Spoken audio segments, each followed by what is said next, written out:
Hola, ¿qué tal? Encantado de estar de nuevo con ustedes. Gracias por sintonizarnos. Hoy tengo el honor, porque para mí es un honor, de tener al que fuera 3 veces ministro de Trabajo de Costa Rica, ex ministro de Agricultura, ex diputado, toda una institución dentro del Partido de Liberación Nacional, toda una institución en la política de Costa Rica, con el cual podré compartir uno de los problemas más grandes que hay en este momento en nuestro territorio. Es el desempleo. La tasa de desempleo ha aumentado en 43,000 personas desempleadas en el último año, y creo que la única persona que tiene una autoridad o una voz de peso es mi invitado de hoy. Así que de verdad creo que es un programa que tienen que ver. No se despegue de su pantalla en este momento, porque este problema nos interesa a todos. ¿Por qué? Porque nos afecta a todos. Creo que no hay una familia en Costa Rica que no tenga uno o más desempleados en este momento. Vemos las redes sociales, vemos mediante las redes sociales videos donde se hacen llamados o ferias de trabajo, y vemos centenares de personas haciendo fila durante todo un día. Vemos también en los periódicos, vemos que no hay un panorama claro para solucionar este problema. Así que no me tardo más y le doy la bienvenida a don Francisco. Don Francisco, encantado de tenerlo conmigo hoy. Muchas gracias. Y un tema que exige, como decía don Pepe, solucionitis. Don Pepe nos decía: no me vengan con problematitis, vénganme con solucionitis. Porque uno de los problemas que tenemos en Costa Rica es que hoy, por dicha, tenemos toda la información, tenemos mucha información como país.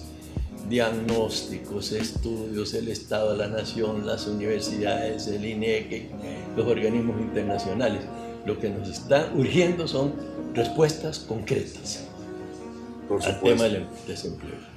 Me asustó mucho ver en días pasados una feria de empleo, creo que la realizó Walmart en San Carlos, y ver una fila de casi 2 kilómetros de personas. Y en Pérez Celedón recientemente. Y en Pérez Celedón también. Las redes sociales, eso es lo bonito que tienen. Usted se da cuenta en tiempo real por un teléfono, una tablet, una computadora, de qué es lo que está pasando. Me decía un día un colega abogado que en su oficina necesitaban 2 abogados más. Me visitaron. Él me decía que casi llega todo el colegio de abogados. Otro me contó que necesitaba una secretaria y ahí se llena. Es decir, pero quisiéramos aprovechar el tiempo para hablar de algunas posibles soluciones, porque tampoco hay una solución, pero posibles soluciones de acuerdo con lo que tenemos en Costa Rica, porque en Costa Rica ya tenemos muchas instituciones, muchas leyes, muchos recursos. Yo se lo voy a demostrar en esta conversación. Billones, no son millones, billones de colones de los trabajadores. Que se pueden utilizar para reactivar. ¿Y dónde están? 62% de los recursos de ahorros de JUPEM, 62% de 2.500 millones de dólares que tienen, están en títulos de Hacienda. Imagínense, ganando intereses, cuando deberían de estar en infraestructura. Solo JUPEMA puede financiar la carretera a San Ramón, que vale 1.000 millones. Pero esa empresa, aquí ya empieza lo importante, no es una empresa de los españoles, de los chinos, de los australianos, sino que es de 150,000 educadores. Entonces sus educadores van a ver engrosada su pensioncita ahora y a largo plazo. No como ahora, que al estar mal invertidos, las pensiones están adelgazando. Y en un problema que nos ha tenido debatiendo también en los últimos meses, el problema de las pensiones. Otro ejemplo para que vea cómo hay recursos, porque esto es reactivar la economía. Si queremos bajar el desempleo, tenemos que reactivar la economía. Ahora, lo que pasa es que esta palabrita de reactivar la economía es un poquito mañosa, porque si usted ve desde que nosotros empezamos con Monk en el 82, yo era ministro de Agricultura, dependíamos en el 82 de las exportaciones de café, caña, ganado y banano. Imagínense, Y hoy veníamos- día tenemos 500 empresas de tecnología. Y veníamos de una crisis que afrontó la administración Carazo, que de O hecho sea, la afrontó, pero la administración Monge tuvo que prácticamente sacarle el barco. Sí, hicimos un programa de salvamento en empresas, etcétera, cuando llegamos. Pero quiero detenerme más. Hoy día la economía del 80 de Monge a hoy ha crecido. Somos un país mucho más rico, mayor riqueza. Pero ¿cuál es el problema? Es que el 80% de esa riqueza nacional lo posee el 20% de los costarricenses. Antes nosotros los ticos nos burlábamos de las 13 familias dueñas de El Salvador. Ahora los amigos de Salvador y Guatemala más bien se olvidan de nosotros, de las 125 familias poderosas de Costa Rica. O sea, fíjese, el 80% de la riqueza, el 20%. Es como que usted tenga un queque y ahí el 20% lo separa y ahí el resto le queda al 80% que le queda. Y ahí empiezan problemas de que la economía no crece porque el consumidor no puede consumir. ¿Y cómo va a consumir si no tiene trabajo, no tiene salario, si los salarios no alcanzan? Entonces, la primera premisa es poner la economía a reactivarla, pero con distribución de riqueza. Porque una reactivación para seguir como hemos venido, para que ese 20% sea más rico, no tiene sentido. Exactamente. Y además, no solo no tiene sentido, sino que el país ya no. Y yo visito los barrios conflictivos de Costa Rica, porque ya no, ahora no es solo decir aquí el área metropolitana, no, es decirle también el cinturón de pobreza alrededor de Liberia Centro, para hablar claramente. Entonces la gente ya está pidiendo policías en las escuelas para que no asalten. Imagínense, cuando los policías nuestros no tienen ni casetas decentes para vivir, no tienen baño, no tienen cuarto, no tienen cama, no tienen agua, y es cuando nos pidan un policía por escuela. Sí, ¿no? Esto va a explotar. Yo a veces pienso que las clases políticas, dirigentes de Costa Rica y empresariales, y yo creo que meto incluso los sindicatos, porque seamos claros, cuando los sindicatos quieren mantener privilegios excesivos, Exacto. también forman parte de una clase que no es consciente de que estamos sentados en una olla de presión. En cualquier momento esto explota. Como Así por de ejemplo, serio lo veo yo. los sindicatos quedaron al descubierto con la convención, con lo que la sala cuarta y toda la convención colectiva de COPE. O sea, yo lo leí y de cómo puede ser posible que días libres por el casamiento de un hijo, cosas que pagamos todos, el 80%, o el 20%, el 80% pagamos todo ese tipo de privilegios que no deberían de existir. Pero vea, Jorge, lo bonito que tenemos nosotros en Costa Rica, la fortaleza. Nosotros tenemos un sistema democrático que no es perfecto. Toda democracia está en un proceso de perfección permanente. No está acabada, no está hecha, hay que hacerla todos los días, la democracia. Pero nosotros tenemos un aparato de institucionalidad democrática poderosísimo. Vea usted lo que me está citando de la sala cuarta, que se trae la cesantía al 12%. Eso, yo fui 3 veces ministro y yo no pude tocar ese tema. En cierta forma, si se analizaran quién firmó las convenciones colectivas de Costa Rica en 3 gobiernos, el de Ober y don Pepe, y casi todas las firmé yo, con esos privilegios. O sea, aquí todos somos corresponsables de lo bueno y de lo malo. Pero veamos lo bueno. Lo bueno es una institucionalidad democrática fuerte. Acabamos de salir del espectáculo bochornoso del famoso cemento, que vino a demostrar con una comisión legislativa que los 3 poderes del sistema político estaban involucrados de una manera u otra. Personas, no todos, personas en el tema del cemento. Era el legislativo con diputados, era el ejecutivo, que está el presidente Salpicaro, y era el judicial. Usted sabe lo que es que caiga un magistrado que sea destituido por la Asamblea Legislativa. en una votación secreta, porque pública, que es peor, porque si se hubiera hecho secreta, me temo que no hay votos para expulsarlo. Tal es como la corrupción se va penetrando en todo como un cáncer metástico. De manera que salimos airosos de esa prueba. Y ahora volvamos al tema del empleo. Mire, el presidente Miguel Ángel Rodríguez, que no es de mi partido, y por eso lo destaco, que tampoco este es un asunto de partidos, este es el que tenga las mejores ideas.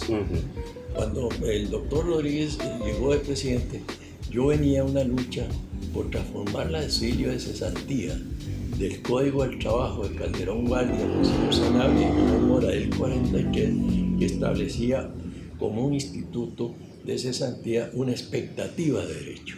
Es decir, si el trabajador se iba renunciando, no le pagaba el patrón la cesantía. El patrón solo pagaba la cesantía si despedía arbitrariamente al trabajador. Como éramos un país de cafetaleros y de beneficios de café, el buen trabajador nunca se va. Y cuando no se iba, no tenía prestaciones, aunque fuera el 12% de la cesantía. Lo viví por la experiencia de mi propio padre, que fue jornalero, y me pareció una injusticia. Yo empecé después ya como abogado a estudiar el tema, hice mi tesis de abogado sobre eso, transformar la cesantía. Una lucha de 30 años, llegó el presidente Rodríguez, me llamó, y mira chico, ¿qué hacemos con esto? Transformar la cesantía en un derecho indisputado, como se llama técnicamente. Pero eso es más popularmente un derecho del trabajo. Yo trabajo un mes de 30 años.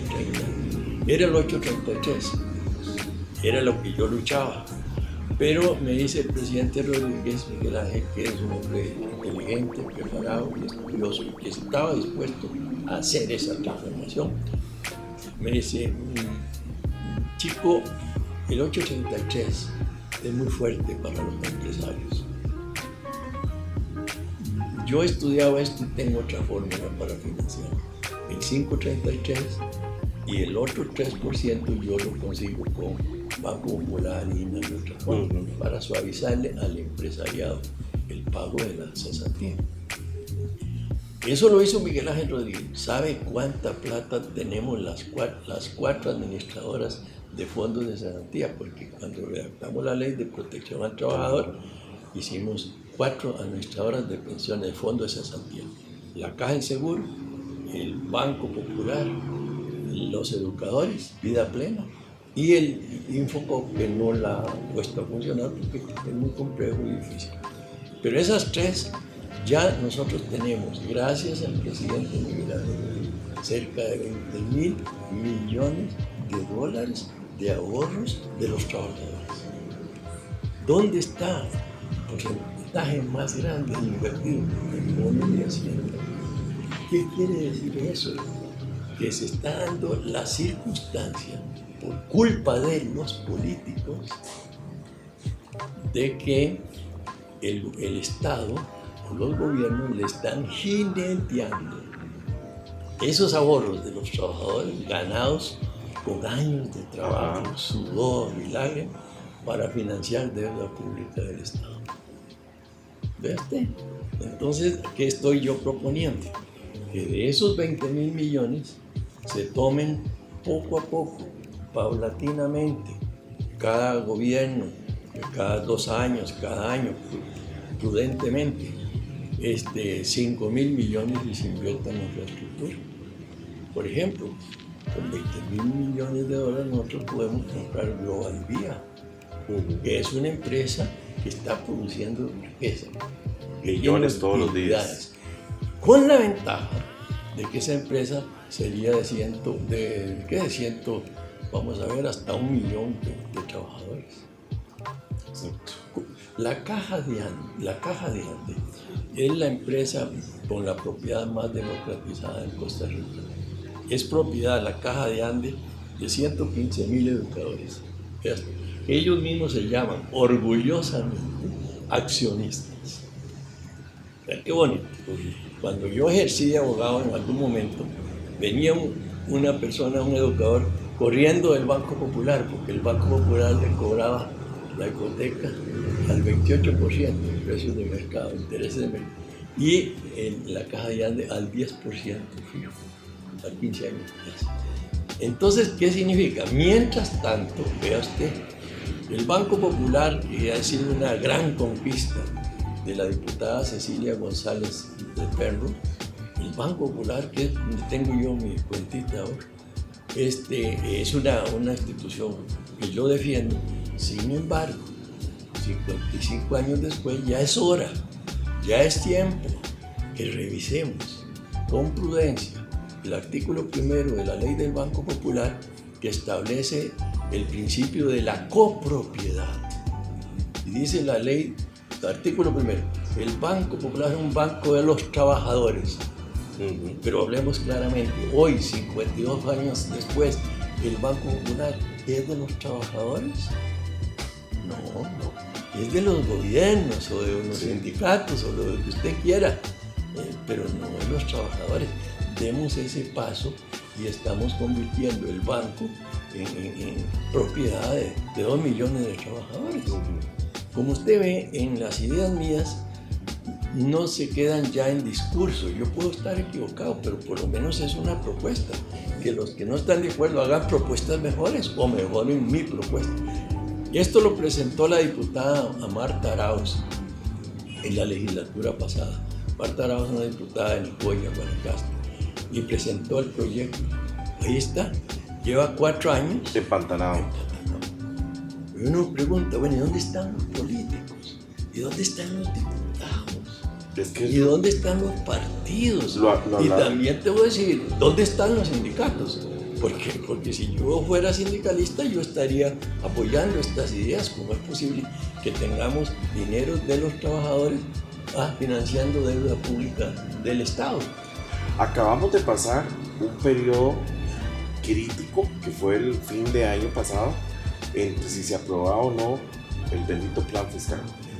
Estuvimos ahora de prácticamente una quiebra técnica del gobierno.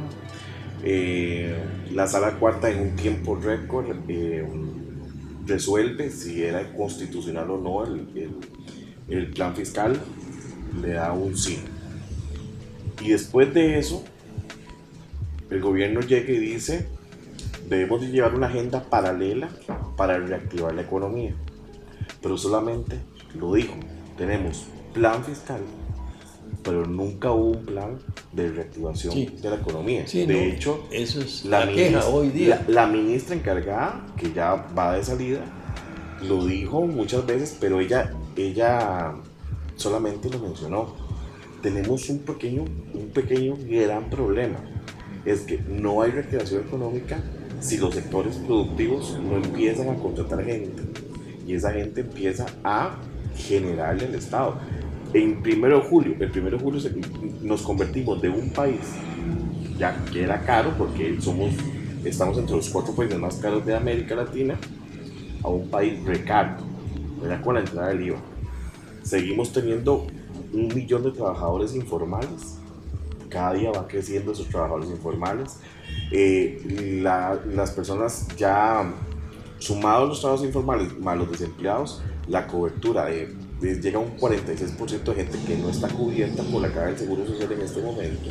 Y creo que la crisis más grande que tiene Costa Rica en este momento no es la fiscal, no es una crisis política, sino es qué hacemos con esta gente que cada día es más. Sí, pero fíjate que la propuesta mía, estamos hablando de 20.000 millones de dólares, es en infraestructura. La infraestructura te va a generar empleos. Te va a generar empleos, se va a vender varillas, se va a vender cemento, va a haber construcción, maestros de obra. Podemos todavía hacer el joint venture con estudiantes de ingeniería que quieren o de topografía. Es decir, podemos movilizar la economía. Lo que no moviliza la economía es si están en bonos de Hacienda. Más bien con un riesgo muy grande. Porque en invertir en Hacienda, hoy día títulos de Hacienda con la precariedad fiscal, no es el lugar más seguro de invertir. Por supuesto. Pero además, podemos invertir en casa propia. Yo he venido estudiando desde el 2008, que empezó la crisis mundial financiera, el tema de las casas, propiedades, edificios rematados por los bancos del Estado, el INSS y la Caja de Seguro. Es impresionante. Han tenido que crear departamentos para cuidar casas, edificios y hoteles para que no los desvalijen. Y la gente viviendo debajo de los puentes, las parejitas jóvenes viviendo en la casa del papá o la mamá porque no pueden comprar con costos un cuarto alquilar. Y la cantidad de gente, y esto me preocupa, que viven toda la vida pagando un alquiler de la casa. El dueño de la casa les ofrece vender la casa, pero no pueden comprarla. ¿Cómo es posible que puedan pagar un alquiler y no puedan pagar una hipoteca? Pero que a largo plazo la van a pagar los nietos. Pero es que hay que ver la política de los bancos. O sea, la política de los bancos en Costa Rica es: yo lo castigo a usted y le castigo ¿cómo se dice? Su ingreso, nada más le voy a prestar un 40% de lo que usted gana. Si usted dejó de pagar por A o por B motivo alguna cuenta que tuvo, entonces lo castigo 4 años sin un solo crédito. Entonces, el acceso al crédito en Costa Rica se volvió prácticamente una misión imposible. Como así el acceso al crédito por parte de las pymes, que para mí son importantísimas en Costa Rica. Pero vaya usted a hacer un trámite de una línea de crédito para capital de trabajo, algún banco, siendo usted pymes, y más o menos va a durar entre 6 a 8 meses solo en trámites para presentarle. Pero es que vean, y no te garantiza. Yo creo que aquí la falla, para mí, el problema número uno hoy en Costa Rica no es fiscal, aunque es importantísimo. No es de empleo, aunque es gravísimo. No es agrícola, porque los productores de cebolla y de fresa y de papa, de zarcero y de Cartago están produciendo. El problema es político. Hemos llegado a un punto donde los políticos no estudian, no se les sale una idea ni por error. Y hay una confusión peligrosa entre los hombres de negocios, empresarios de negocios, comerciantes y la política. Entonces no saben cuándo empiezan los negocios o cuándo termina la política o viceversa. Eso nos está fatigando. Usted sabe que yo tengo, ahora que usted menciona eso, tengo en la mente un ejemplo que acaba de pasar, que uno dice, sí es cierto, ni siquiera le pasó la idea, con el asunto del etanol de Recope. Llega Recope y dice, vamos con etanol en la gasolina. Presenta un proyecto que fue sacado en días, ni siquiera fue en estudio ni nada. Lo hace, por dicha no pasa, y a los días sale publicado una entrevista completa del doctor Franklin Chan Díaz diciendo el por qué el etanol no. La voz del experto, la voz del que sabe. Déjame decirte esto. Yo creo que yo soy de la escuela de Don Pepe y lo dudé. El político tiene que tener concepto de por dónde va el mundo en primer lugar, por qué ganó la Le Pen en Francia, hay que saber qué pasa y por dónde va el país. El etanol lo empezó a promover don Daniel Oduber cuando era su ministro de Trabajo. Recordá que él hizo CATSA, la central, y que era para producir etanol. Tenía un departamento, una vocación para producir etanol. Él viajó siendo presidente a Brasil para ver lo que estaba haciendo Brasil, que Brasil arrancaba con el etanol. Hoy día Brasil le introduce a la gasolina el 27.3% le agrega de etanol. Imagínense la forma. Empezó con el 5% que parece que es muy inofensivo según la experiencia brasileña. Bueno, pero don Daniel, el visionario, tenía la visión de la central azucarera de Tempisque y creía que la zona sur, por ejemplo, podía desarrollar grandes producciones, zonas de producción azucarera, porque hay que pensar ya en mecanización. Sí. Entonces, ¿qué pasó? Eso se abandonó. Incluso lo digo sin ponerle connotación política. Llegó el presidente Carazo y lo primero que hizo fue cerrar CATSA. Hoy día CATSA es de unos inversionistas guatemaltecos. Es decir, ¿qué te quiero demostrar? que aquí ha fallado el político, la dirección política, los estadistas, porque si el político no tiene el coraje, el valor de plantear sus ideas, el país queda a oscuras. Porque yo te debo decir que los técnicos ayudan mucho. Y yo siempre que he llegado a un ministerio, lo primero que hago es los técnicos. Por supuesto, la voz, al oído. Y dos, yo me traigo un abogado de confianza del ministerio propio de confianza y un contabilista, un auditor, porque no quiero estar en la OIJ. Y por dicha, en 64 años de estar en política, nunca he tenido, pero ni nada me ha salpicado, porque me he cuidado éticamente. Creo que el político que no predica con su ejemplo no es político. Claro, tiene toda la razón. Esa falta de decisión, ¿por qué es? ¿Intereses de por medio de ciertos porque grupos? hay mucha, bueno, no quiero meterme en ese campo porque no quiero como criticar a los políticos, porque yo soy político y incluso he aceptado aquí que muchas de esas convicciones. No, te lo pregunto porque... Pero te voy a decir lo siguiente. Te lo pregunto porque en este momento creo que Costa Rica está en un espacio de tiempo donde se ocupa la decisión. Por supuesto. Es que ya se ocupa plantearse un norte. Eso es lo que, bueno, está el ejemplo del etanol, porque hubo voces en contra, porque se precipitó. No hay duda que el gobierno hizo una cosa improvisada. De días. O sea, ahí hay, para decirlo diplomáticamente, sin ofender al presidente, ni al gobierno, ni a los ministros, ahí hubo, para decirlo diplomáticamente, como decimos en Naranjo y Salcedo, hubo impericia del gobierno para manejar ese asunto. Así que lo mismo, volvemos a las fallas políticas, es que es el tema de la política. Si a eso le agrega un poquito lo que le hablé de la connotación ética y política, usted ve que son las dos cositas que están enfermando al país. Pero sigamos con el tema de la generación de empleo. Mi propuesta busca movilizar recursos a la infraestructura, mover el Banco Popular para que sea un banco propiedad de los trabajadores, que los convertamos en accionistas. Imagínense, prestándole igual que la Caja de Ande. ¿Por qué no? Si la Caja de Ande presta el 10% fijo para comprar 2 casitas hoy, ¿por qué no lo puede hacer el Banco Popular? Es decir, ¿por qué el Banco Nacional y Costa Rica no pueden movilizar recursos? ¿Por qué? Si todavía son banca estatal. De manera que nosotros tenemos, pero quiero pasar al tema.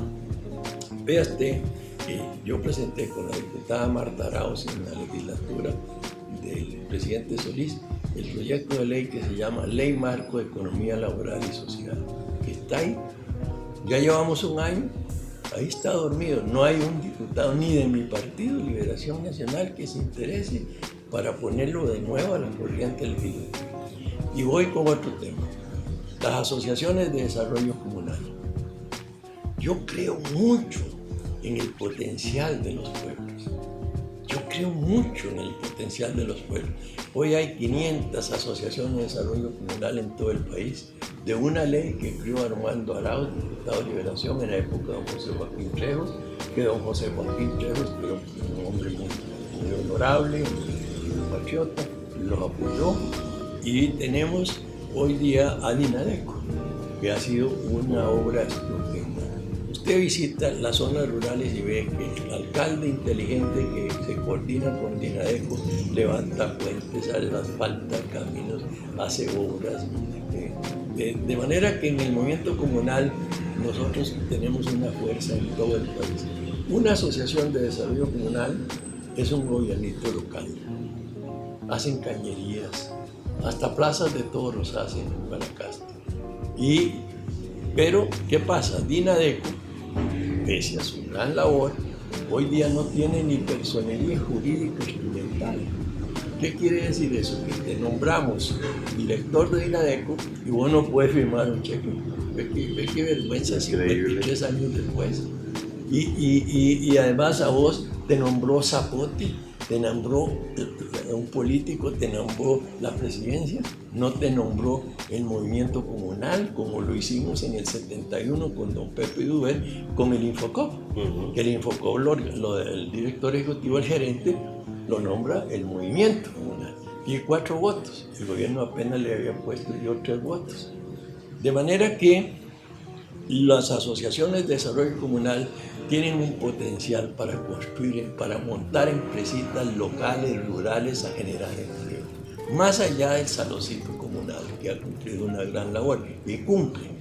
Entonces, yo presenté con Marta Arauz, también en la legislatura de Solís, el proyecto de ley para transformar Dinadeco en el Instituto de Fomento y Desarrollo Comunal. Entonces le estábamos dando recursos propios, como le pusimos al Infocop.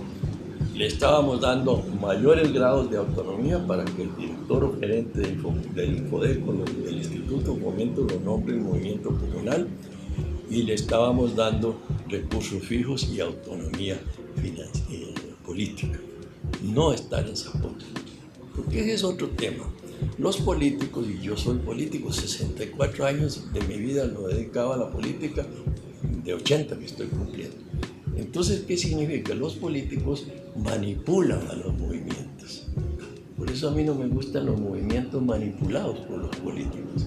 Los utilizan en las elecciones. Ahora que vienen las elecciones municipales, van a correr a las asociaciones de desarrollo comunal para que jalen a la gente, pero no los ponen de municipios.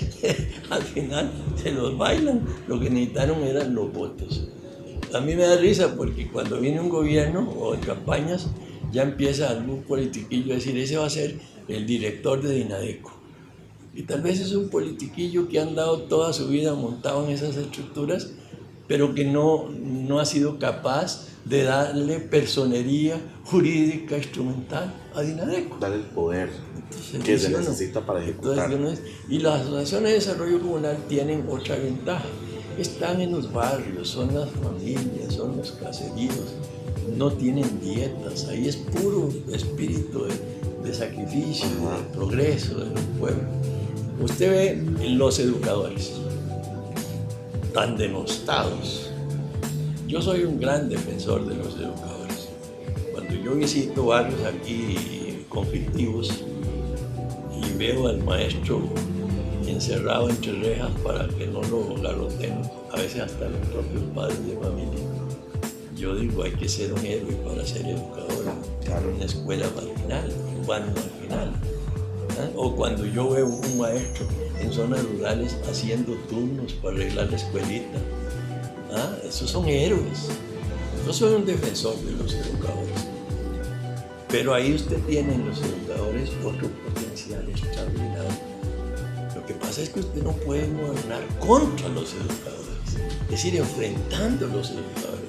Tienen que haber discrepancias, y sanas son las discrepancias. De hecho. Yo he sido ministro y que los sindicatos discrepen conmigo, y yo me siento cómodo, me siento feliz, pero debe haber diálogo, hay que oírnos, y la sociedad es negociar y ceder y acomodarnos y todo.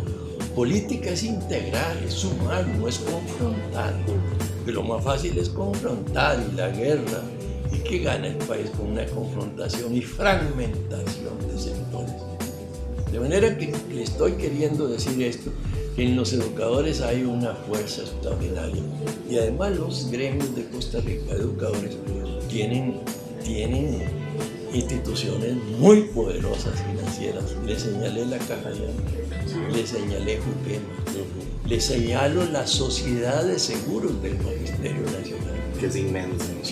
Vean, y están instituciones, usted llega a los edificios, porque dicen algunos todavía, es que los maestritos no pueden manejar. ¿Cómo?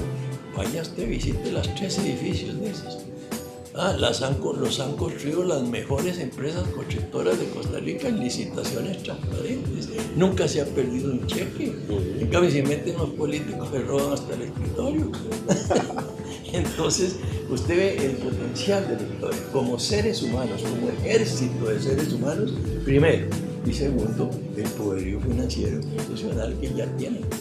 Es una maravilla entrar a la caja de antes. ¿Usted ha visto? Sí, claro. A la sociedad de seguros. Los edificios, de hecho, vida plena. ¿Usted ha visto cómo sí, manejan vida plena? De hecho, unimos, y cuidado si no están a la altura de una financiera, no, están más arriba de una financiera, y se dan con cualquiera de los bancos de acá. Pero no, por supuesto, y usted ve la limpieza, parecen bancos de Wall Street. Ahora, déjame que siga esta línea de cómo se puede trabajar con los pueblos. Mis colegas, los agricultores. Yo estuve este sábado 18 en Llano Grande de Cartago y Tierra Blanca, y había estado en Zarcero, viendo los agricultores de papas, de cebolla, de fresas. Están horrorizados porque ahora lo sacaron de la canasta básica, gracias al paquete tributario, al paquete fiscal. Sí. Le aprietan el pescuezo a los agricultores que están de verdad trabajando. Es que usted va a visitar, esos son agricultores de verdad. Y entonces le aprietan el pescuezo a los pobres agricultores. Pero las 200 empresas que no tienen ganancias hace 20 años, porque reportan solo pérdidas, a esos no les aprietan el pescuezo. Y usted ve empresas enormes financieras quebrando, y los ahorrantes que viendo para el ciprés. Todo eso falta política. Ahora hay una discusión con el precio de las medicinas, vea otra vez. Eso no es un asunto técnico, es un asunto de decisión política. Vamos a ver si López Obrador en México lo puede lograr. Lo puede lograr. Y usted puede tener el criterio que tenga de López. Yo simpatizo con él, no lo oculto. Pero vamos a ver, está echándose peleas que por qué nosotros los demócratas en el Partido Democrático como Liberación no podemos dar a favor y con los pueblos. Yo soy un admirador, no porque usted esté aquí, pero soy un admirador de don Pepe Figueres.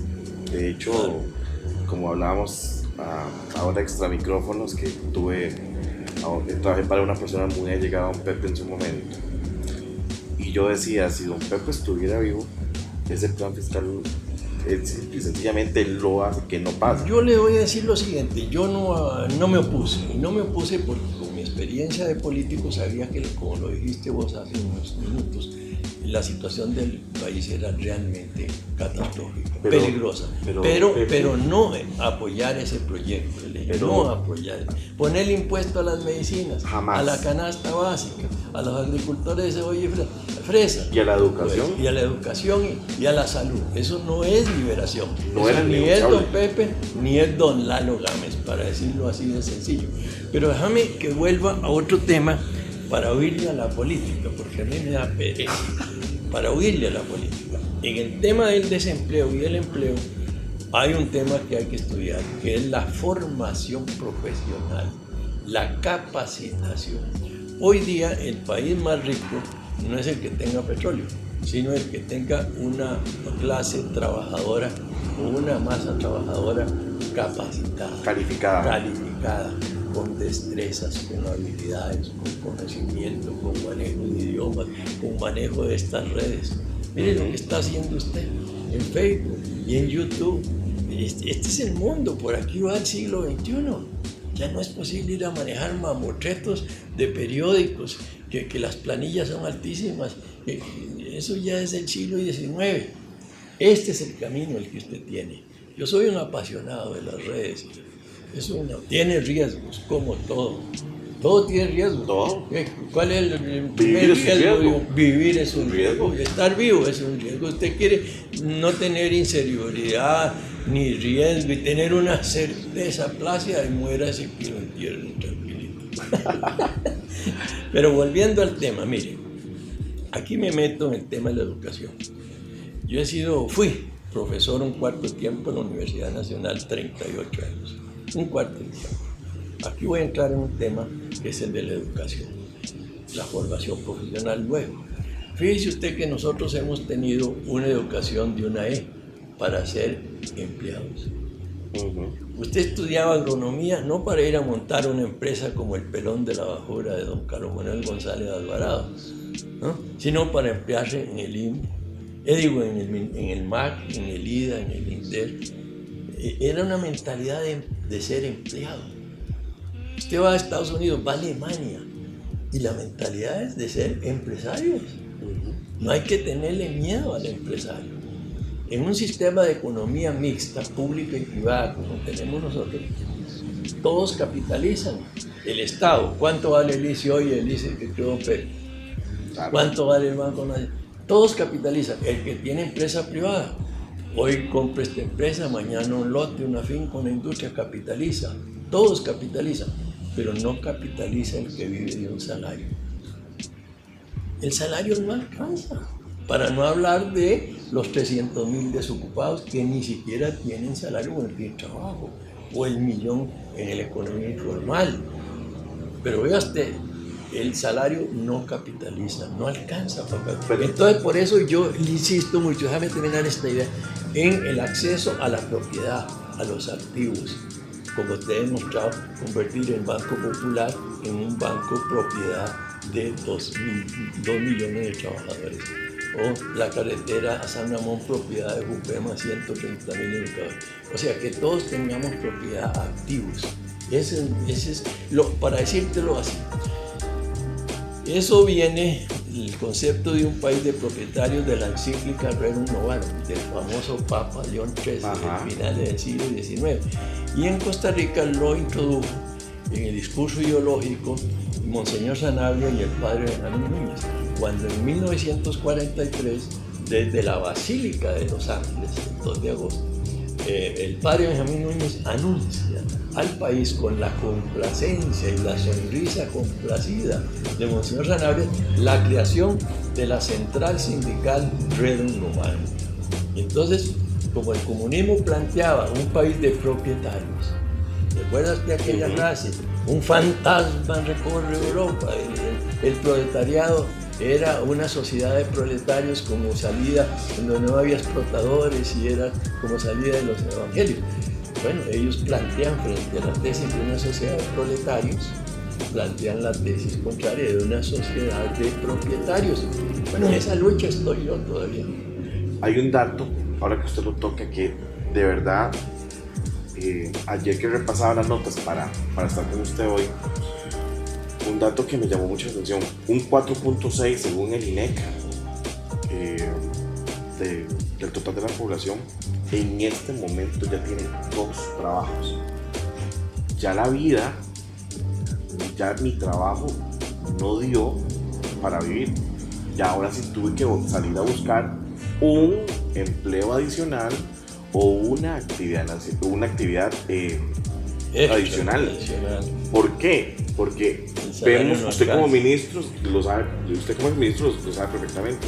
El costarricense sigue ganando prácticamente lo mismo, porque los aumentos públicos por semestre que se hacen prácticamente no van ni siquiera en relación con el incremento en la canasta básica ni en el costo de la vida. O sea, cada día vivimos en un país más caro y sigo ganando prácticamente lo mismo. Y segundo, el tico entró de años atrás en un conformismo, y lo veo yo así. Estoy en la universidad y tengo un ejemplo muy claro de un amigo muy querido. Está en la universidad estudiando Derecho. Lo mandan a hacer la práctica profesional al Ministerio Público. Con tal bendición o suerte, no sé ni cómo llamarlo, que está en una prueba, queda una plaza vacante y se la dan. Entonces yo me moría de risa con él. Yo le decía, mira, ¿qué se siente haber estudiado una carrera que no vas a ejercer? Porque ya estando ahí, ya tenés todos los privilegios de empleado y ahí te vas a quedar en juzgado. Tal vez puedes ir a ascender a juez, ir ascendiendo ahí, pero ahí mismo dentro de la institución.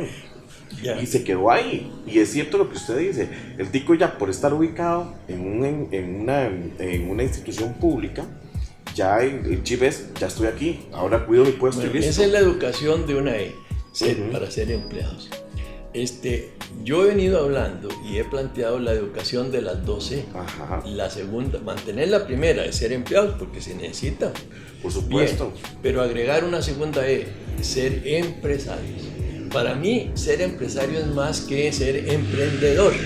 esa palabrita emprendedurismo a mí no me gusta. La de moda. Ser empresario. Entonces, ser empresario es muy difícil. Muy difícil. Para ser empresario se necesitan ciertas aptitudes. Pero ahí volvemos a la educación de las 12. Esto conecta con los colegios técnicos del Ministerio de Educación. Esto conecta con el INA. Cuando yo llegué a la directiva del INA en el gobierno, como ministro de Trabajo, en el gobierno del presidente Arias, tenía el INA un superávit de 80.000 millones de colones. Y el INA, para ingresar al INA, exigían el título de bachiller.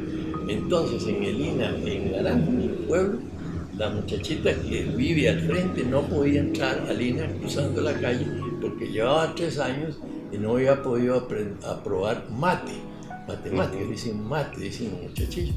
No, entonces no era bachiller, y como no era bachiller no podía entrar al INA al frente cruzando la calle a estudiar inglés. Dígame usted, ¿qué correlación? ¿Acaso que va a estudiar ingeniería o física o qué sé yo? Entonces lo quitamos para ciertas carreras. Ahora bien, don Alfonso Carlos Zúñiga, que fue el ministro, para mí, el mejor ministro de Trabajo que ha habido, en el gobierno de don Chico les creó el INA, una institución extraordinaria. Usted va por todo el país, las edificaciones del INA parecen el Pentágono de los Estados Unidos, el Ministerio de Seguridad de Estados Unidos de Defensa. El tener un título del INA le da prestigio. Yo soy del INA, ¿verdad? Eso es muy bueno. Pero ¿qué ocurre? El INA cierra los viernes a las 4 o a las 5 de la tarde y vuelve el martes si el lunes era feriado. ¿Por qué el INA no tiene esas instalaciones abiertas sábado y domingo como lo tienen las universidades privadas? De manera que la persona que trabaja, que trabaja y no puede estudiar de lunes a viernes, sábado y domingo estudia. ¿Por qué el INA no puede hacer eso? Claro. Es que es para que usted vea que en Costa Rica tenemos las cosas, pero falta políticas o políticos que estén muy claros en las cosas que hacen. Yo hablaba con don Ricardo Toledo en días atrás, que tuve la oportunidad de compartir con él, y él me decía: Jorge, las carreras técnicas son el futuro de Costa Rica. Vean lo que está pasando en Estados Unidos. El INA, y él decía muy claro, al INA hay que fortalecerlo. El INA tiene que pasar a ser, en algún momento del tiempo, la universidad más grande de Costa Rica por su cantidad de carreras técnicas. Pero déjame. Ahora está de moda el tema de la educación dual. Hasta hay un proyecto en la Asamblea Legislativa que confieso que no he tenido tiempo de estudiar y conocer, y por lo tanto no opino. Pero sí opino con la educación dual. Yo conozco la educación dual desde los años 70 en Alemania y sé lo beneficioso que ha sido en Alemania para ciertos estados. Cuidado, empecemos ya a precisar. Ciertos estados que tienen industrias de alta tecnología. El INA ha venido haciendo educación dual y puede hacer la que usted quiera, educación dual. Lo que pasa es que don Alfonso Carlos, cuando creó el INA, él quería hacer un sistema nacional de formación profesional que integrara el INA, los colegios técnicos del Ministerio de Educación y las universidades. Porque yo voy a un restaurante o a un hotel lujoso que me invitan o que tengo que recibir a alguien y le pregunta al muchacho qué sirve, el bar, los licores, el licor. ¿Y vos qué sos? ¿Dónde aprendiste esto? En el INA. Y yo estudié licores. Pero todos esos técnicos, ¿y dónde aprendiste inglés? En el INA. Pero tengo un problema ya cuando entro en conversa con él, de que yo quisiera, don Chico, no solo ser técnico, sino tener una licenciatura, un título universitario. Entonces, al crear, don Alfonso, el sistema, es un sistema que de ida y regreso. Es un sistema donde un muchachillo inteligente que se aburre de un mal profesor en el colegio, porque en su casa hablan inglés y él también, y habla mejor inglés que el profesor, entonces se sale del colegio y se va a trabajar en cosas de tecnología, que ahora es más una competencia, una habilidad y una destreza que un título. Pero que ya la novia le exige, bueno, mira, yo ya soy licenciada, yo necesito que vos tengas una licenciatura, un título universitario, no puedes ser técnico. Entonces, ese enganche era lo que previó don Alfonso Carlos. Vino el licenciado Marcelo Prieto, que hoy es rector de la Universidad Técnica Nacional, creada por don Oscar Arias, y hizo su tesis de abogado, para recibirse de abogado, sobre el Sistema Nacional de Formación Profesional. Bueno, en el gobierno de don Oscar Arias, nosotros dedicamos los 4 años del ministerio a crear el Sistema Nacional de Formación Profesional, retomando las ideas de don Alfonso, de don Marcelo Prieto, pero actualizándolas a hoy y en base a todo lo que el potencial de educación dual que tiene el ministerio, el INA. Lo presenté a la Junta Directiva con el respaldo de la Contraloría, porque creía en eso. Y resulta que no pude convencer ni a la directiva ni a la presidencia ejecutiva de las bondades del proyecto. Cuando yo perdí eso, dije yo aquí no tengo nada que hacer. Muy sin decir nada, sin hacer problemas, mandé entonces al viceministro. Un día llega el viceministro asustado. Don Chico, vea, la Contraloría nos da 30 minutos, un mes de plazo, 30 días, para cumplir la propuesta suya del Sistema Nacional de Formación Profesional. Si no, tenemos responsabilidad civil o penal. Estaba asustado. Entonces, ¿qué hizo? El INA corrió y hizo un Sistema Nacional de Formación Profesional, que lo aprobó la Junta Directiva y todo. Ahí está. Yo invito a los diputados actuales que les interese el tema de la educación dual a conectarse con el INA, porque tengo informes de que el INA está desempolvando esta iniciativa.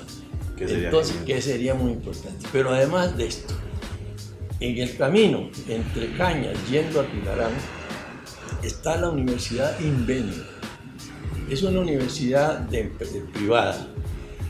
Tiene una propiedad de 125 hectáreas, una maravilla, que ha conservado mucho los árboles y la naturaleza. Y tiene en este momento 300 estudiantes pobres que están estudiando en educación dual.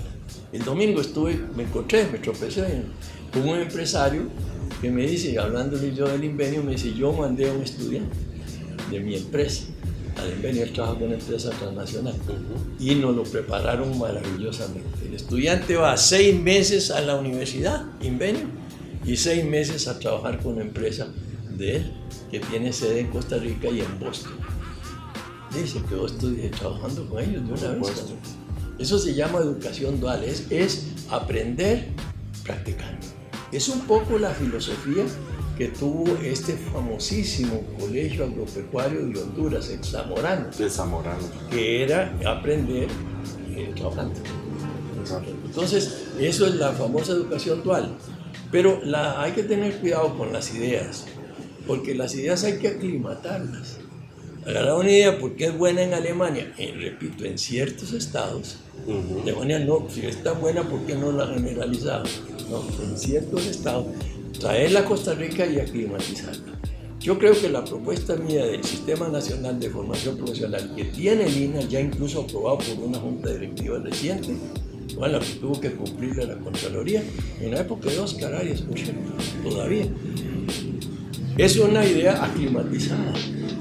Bueno, el padre Velarde sembró las primeras matitas del café.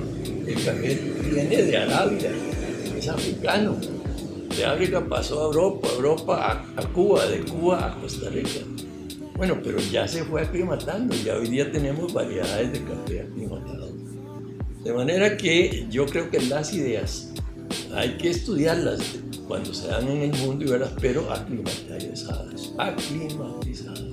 para que ya respondan a nuestra realidad.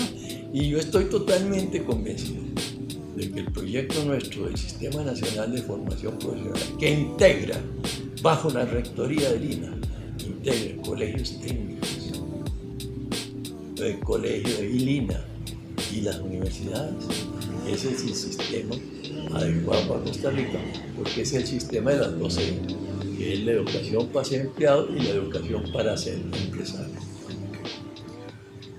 Don Francisco, hablamos de infraestructura, hablamos de educación, hablamos también de una reforma financiera para que tanto el sector educación como otros sectores que tienen sus entidades propias dentro de sus organismos puedan invertir no en Hacienda, sino en la forma en que se debe hacer.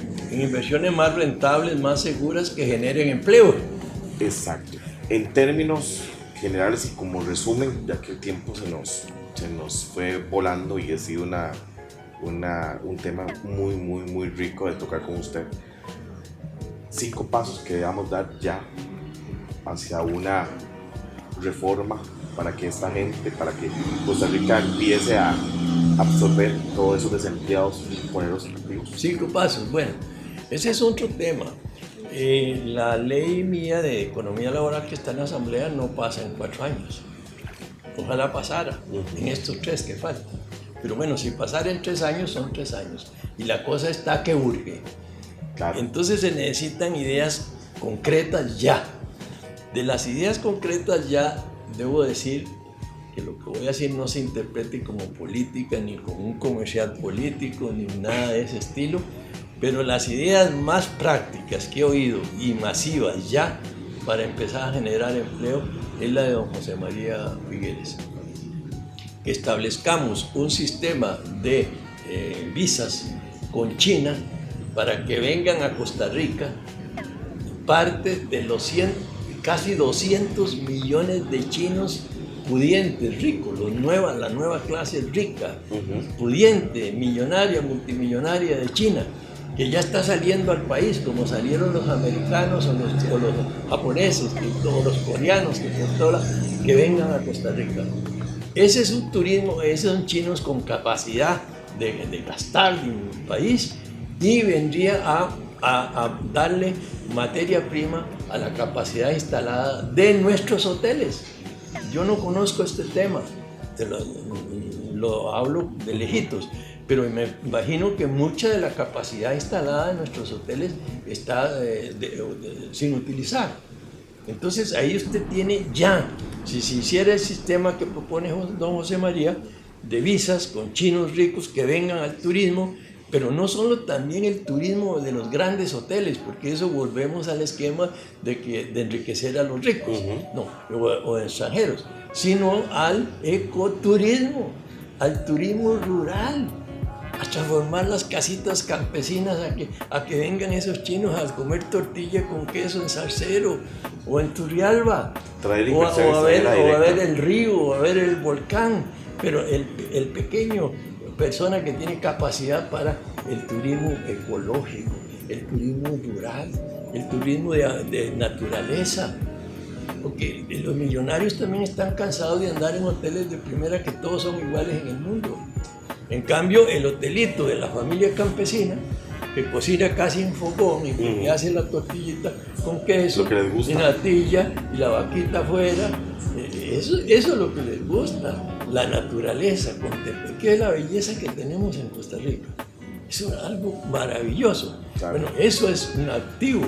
Yo veo que esa idea de María, que no ha tenido respaldo en las cámaras de turismo ni de hotelería, no sé por qué, será que no se puede, pero para mí es de las cosas más rápidas que podemos hacer. Y luego, si el proyecto mío de economía laboral se aprueba no en 3 años, ya yo puedo empezar a mover recursos para infraestructura. Claro. De verdad, don Francisco, me encantaría quedarme otra vez con usted porque ha sido de las conversaciones más ricas en contenido que he tenido. Muchas gracias. Gracias por permitirme estar con usted, por compartir todo esto y tiene que haber una segunda. Muchas gracias. Segunda. Yo espero no haberle echado a perder al programa hablando de política, porque yo creo que los costarricenses estamos cansados de la politiquería, que vienen a hablar mal del presidente, no, con eso estamos como estamos, jodidos. No, ocupamos soluciones. No problemas. Solucionites, como decíamos. Solucionites, como decía don. Muchas gracias. Gracias, don Francisco. Muy agradecido. Hasta luego. Gracias. Gracias a todos. Espero que haya sido, como fue para mí, algo enriquecedor. Soluciones, no problemas. Saludos. Solucionites, sí.